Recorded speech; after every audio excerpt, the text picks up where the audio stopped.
Okay, regarding the hypoglossal nerve examination, which is the 12th cranial nerve, really this nerve will be checked in the following sequences. First of all, I'll ask the patient to open his mouth, and I'll look really at the tongue in both sides to see whether there is any fasciculation or wasting. Really, as we said previously, the 10th cranial nerve and 7th cranial nerve the same with respect to the deviation, and the 5th cranial nerve and the 12th cranial nerve is the same. The latter will be deviated toward the affected side. After that, I'll ask the patient to protrude his tongue and to see also an obvious wasting or any tremor, and to look at the size, the vertical distance, the vertical depth.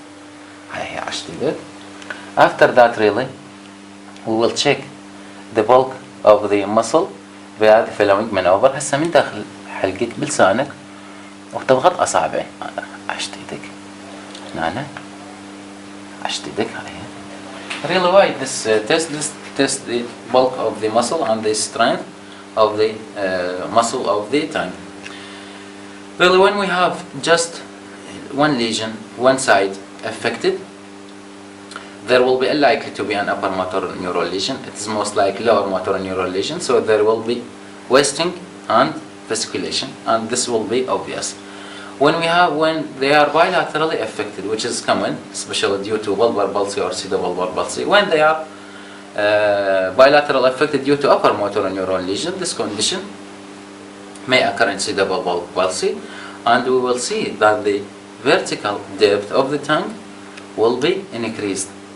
So the posterior pharyngeal wall will not be seen, or just a small distance or space can be seen from. While a patient who had bilateral lower motor hypoglossal nerve palsy, in case of bulbar palsy, we will see that the tongue is atrophied, and a wide area from the posterior pharyngeal wall will be visualized. This occurs, as I said, in bulbar palsy.